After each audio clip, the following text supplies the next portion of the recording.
Assalamualaikum warahmatullahi wabarakatuh. Perkenalkan, saya Nadia Zahra. Saya Desma Delia. Saya Salsabila Mariha. Kami dari Advertising, mata kuliah Lobby dan Negosiasi. Di sini kami akan memaparkan dan memberikan contoh studi kasus dari materi komunikasi verbal dan komunikasi nonverbal. Di sini saya akan menjelaskan komunikasi verbal. Apa sih komunikasi verbal itu?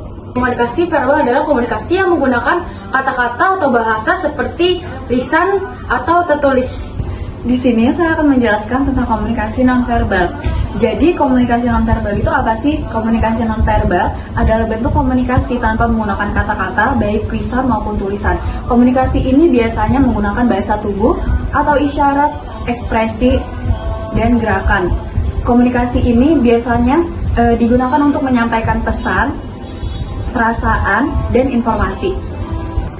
Hari ini kita akan membahas salah satu aspek penting dalam kehidupan sehari-hari maupun profesional, yaitu komunikasi verbal dan komunikasi nonverbal. Komunikasi adalah fondasi dari setiap hubungan, baik itu di rumah, sekolah, maupun di tempat kerja. Tapi, tahukah kamu, komunikasi itu tidak hanya apa yang kita katakan, tetapi juga bagaimana cara kita mengatakannya. Nah, mari kita pelajari lebih lanjut tentang komunikasi verbal dan nonverbal. Hai Des, lagi nulis apa nih? Lagi nulis sinian, tugas. Nah, kalau ini masuknya ke komunikasi verbal.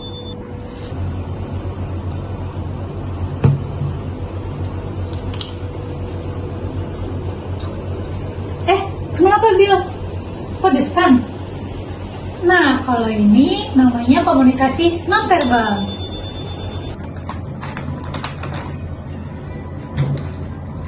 Guys, gimana kalau bulan depan nanti jalan-jalan ke Bali? Bali? Itu bisa jadi pilihan sih, tapi kita pikirin dulu nggak sih soal budget sama tanggalnya? Jangan buru-buru buat bikin keputusan. Iya benar tuh. Tapi kalau jadi enaknya kapan ya? Nah, gimana kalau kita perginya habis UAS? Itu mungkin oke ya, tapi aku khawatir sama tiket pesawatnya sih, soalnya itu kan pas lagi orang liburan ya. Jadi gimana kalau kita cari tanggal yang sepi? Iya sih, pasti kalau liburan kan harga tiketnya pada mahal ya. Kalau aku sih kapan aja oke, asal jadi. Jadi sepakat ya, cari tanggal yang lebih murah. Nanti aku coba cari tiketnya. Oke deh, aku juga nanti cari hotel sama tempat-tempat yang mau kita kunjungi nih di Bali. Abis itu kita tentuin deh kapan perginya. Oke, kalau aku sih setuju aja, asal semuanya udah terencana.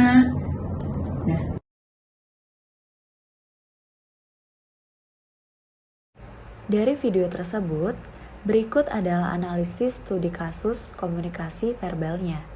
Jadi, dapat kita lihat bahwa Desma menggunakan kata-kata yang penuh semangat dan spontan, mengusulkan ide liburan dengan percaya diri dan optimisme. Ia fokus pada hal-hal menyenangkan seperti bersantai dan menikmati waktu bersama. Lalu, Sabil di sisi lain lebih berhati-hati dan rasional, menanggapi ide dengan lebih cermat dan memberikan pertimbangan mengenai harga tiket dan waktu yang tepat. Kemudian, Nadia itu lebih fleksibel dan mudah terpengaruh, cenderung mengikuti keputusan teman-temannya dan lebih mengutamakan keseruan dalam perjalanan. Lalu, di manakah letak komunikasi nonverbalnya? Berikut adalah analisisnya. Jadi, Desma menunjukkan semangat melalui ekspresi wajah ceria dan gerakan tubuh terbuka seperti senyum lebar dan mengangkat tangan. Ini menandakan bahwa ia sangat antusias dengan ide tersebut. Lalu, Sabil menggunakan ekspresi wajah yang lebih serius dan gerakan tubuh yang lebih tertahan, seperti mengangguk perlahan dan berpikir, yang menunjukkan sikap analitis dan kehati-hatian dalam mempertimbangkan keputusan. Kemudian, Nadia itu menunjukkan sikap terbuka dengan senyum dan mengangguk, Meskipun awalnya agak bingung, setelah kesepakatan tercapai, ekspresinya lebih lega dan merasa nyaman mengikuti keputusan teman-temannya.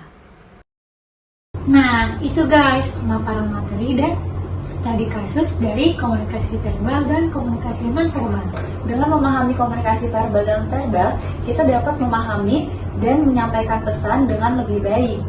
Sekian dari kelompok kami. Wassalamualaikum Warahmatullahi wabarakatuh.